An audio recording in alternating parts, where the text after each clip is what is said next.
Liquor scam లో Delhi CM Kejriwal arrest. ఇవాళ rows avenue కోర్టులో హాజరుపరచనున్న ఈడీ.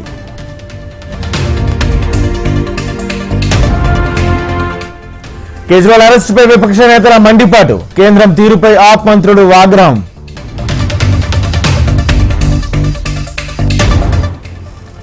కేజ్రీవాల్ అరెస్టుపై సుప్రీంకోర్టుకు ఆప్ లీగల్ సెల్.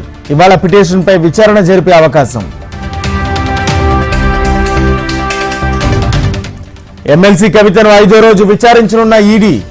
ఇవాళ సుప్రీంకోర్టులో విచారణకు రానున్న కవిత రిట్ పిటిషన్. మల్కాజ్గిరి నుంచి సునీత, సికింద్రాబాద్ నుంచి దానం. మరో 5గురు అభ్యర్థులను ప్రకటించిన కాంగ్రెస్.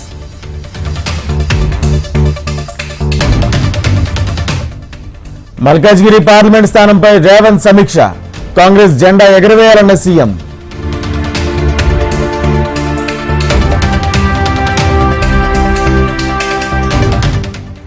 తెలంగాణలో 2వ రోజు ఎన్డీఎస్ఏ బృందం పర్యటన.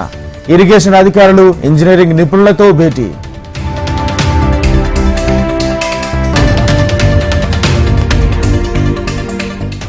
టీడీపీ అధినేత చంద్రబాబు, జనసేన అధినేత పవన్ కళ్యాణ్ భేటీ.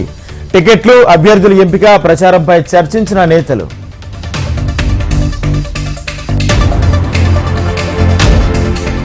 కడప జిల్లా నేతలతో ఏపీసీసీ చీఫ్ షర్మిల భేటీ. ఎవరైనా ఎక్కడైనా పోటీ చేసేందుకు సిద్ధంగా ఉండాలన్న షర్మిల. దేశానికి అవినీతిని పరిచయం చేసిందే చంద్రబాబు. అధికారం కోసం బీజేపీ, జనసేనను వాడుకుంటున్నారన్న సజ్జల.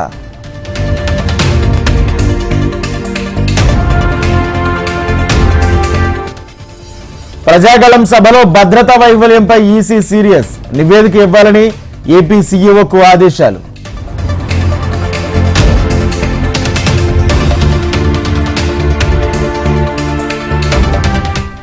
ఇవాళ బీజేపీ కేంద్ర ఎన్నికల కమిటీ భేటీ. 13 రాష్ట్రాల ఎంపీ అభ్యర్థులపై జరగనున్న చర్చ.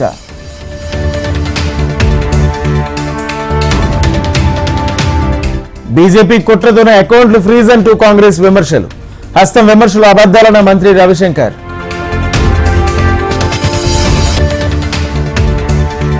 హైదరాబాద్ లో ఆన్లైన్ ట్రేడింగ్ పేరుతో మోసాలు. 4 నిందితులను అరెస్టు చేసిన సైబర్ క్రైమ్.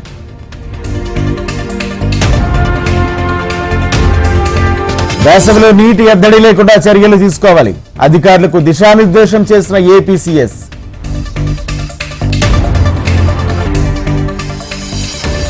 ఆసిఫాబాద్ జిల్లా బెజూర్లో లెక్చరర్ డిస్మిస్. నకిలీ సర్టిఫికెట్ల నేపథ్యంలో విధుల నుంచి తొలగిస్తూ ఉత్తర్వులు. మైలార్దేవ్పల్లిలో హవాలా డబ్బులు పట్టివేత. 17,40,000 స్వాధీనం చేసుకున్న పోలీసులు. విశాఖలో భారీగా డ్రగ్స్ పట్టివేత. వైజాగ్ పోర్టులో 25,000 కిలోల స్వాధీనం.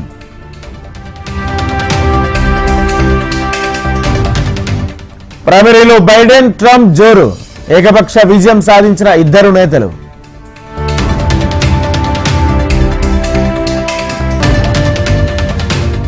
తిరుమలలో వైభవంగా తెప్పోత్సవాలు. రుక్మిణి సమేత కృష్ణుడి అవతారంలో స్వామివారి దర్శనం. పరుగులు పెడుతున్న పసిడి ధర. 70,000కు చేరువలో 10 గ్రాముల బంగారం.